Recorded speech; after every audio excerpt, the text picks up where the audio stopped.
Hello everyone, welcome into the FedEx Preview Show. I'm Jonathan Merryman, joined by Marty Snider of NBC Sports. Marty, an eventful weekend in Daytona. To say the least. The big one triggered towards the end of that race. Then, of course, we get some lightning, some rain in there. Justin Haley ends up winning. What's it like to see the 77 in victory lane at the end of that? Well, I think the bottom line is everybody in the field had the same opportunity that Justin Haley and Spire Motorsports took to stay out at the end. The bottom line on that front, they didn't have anything to lose, so they were able to stay out even when NASCAR called one to go and they thought they were coming back to the green. Kurt Busch comes to pit road. His team had something to lose. Justin Haley and his team had nothing to lose, so they wound up staying out. And then in terms of the race, yeah, it was crazy. There was a lot of great racing out there at Daytona. I think the big wreck between Austin Dillon and Clint Bowyer, for Clint, very bad for him. Obviously, his bad luck from June continues into July. That's a race team that really needs to get pointed in the right direction. Now they're in danger of maybe not making the playoffs in a team that really honestly looked like they were going to be a lock for the playoffs at the beginning of the year.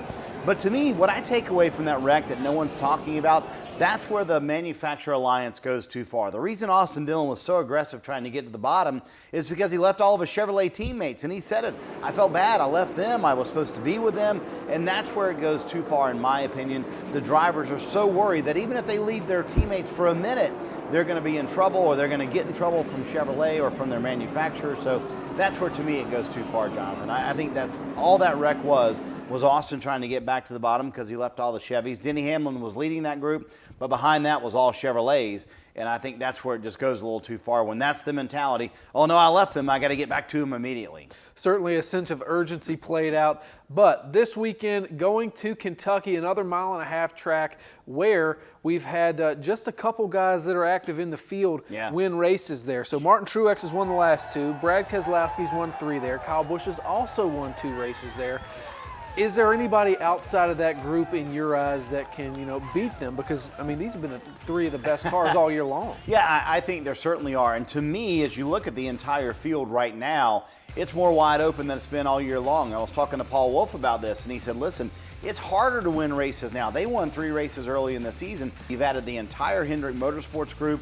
You've added maybe another Gibbs car in there that can win every week. So I feel like that it's more difficult now to win than it was early in the season because there's such a bigger group that can win races. And you look at a place like Kentucky this weekend, it's going to be a big challenge for these race teams because it's a racetrack that's flat in 3 and 4, has banking in 1 and 2, and the teams don't really know what to set up for. I've talked to a number of crew chiefs who have said, hey, I don't know whether to go trimmed out or with more downforce. This is going to be one of the biggest challenges in terms of setup all year long for the entire garage area because they just don't know. You come here once a year, and there's so many more players in the mix too now. Now, something you said there kind of resonates with me a little bit because I have a theory on Stewart Haas Racing. You said that, we have the Hendrick cars in the mix now. We have another Gibbs car in the mix now.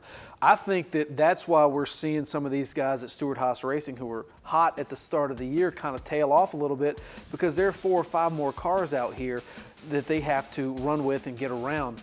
Where do you see that factoring in at Kentucky in terms of Stewart Haas Racing's performance on the track? Well, I think they'll have speed this weekend, no doubt about it, but I think Kevin Harvick said it best, is that we guessed at the beginning of the season like everybody did, and we guessed wrong. I think Kevin Harvick and his team have the right speed. All they need to do is put a race together. I think Eric Almirola and his team have speed as well. They just haven't been able to show it. So I think they've got to figure out their direction as a company, but I really feel like Kevin Harvick and his race team are on the verge of a win. I think it comes very soon, and I think they're showing too much speed to not get a win, and they're going to be a player certainly when playoffs come. All right, Hendrick Motorsports.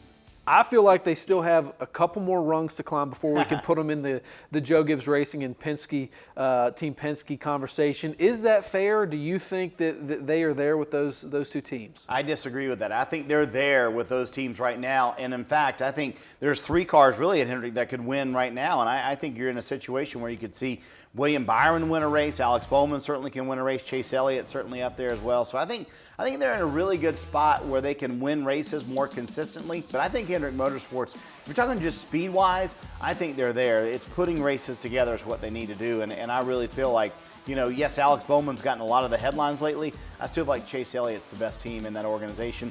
And, of course, we didn't mention Jimmy Johnson in that. I think they maybe need to catch up a little bit, but I think Jimmy's close. All right. Now, with all that said and done, Who are you taking and putting in your fantasy lineup this weekend? Give me your one must pick. I'm going to go with Kevin Harvick this weekend. I think they've shown too much speed. I think if you look back really at the intermediate tracks over the last month or so, they've really probably had the best car, and they haven't been able to show it every week.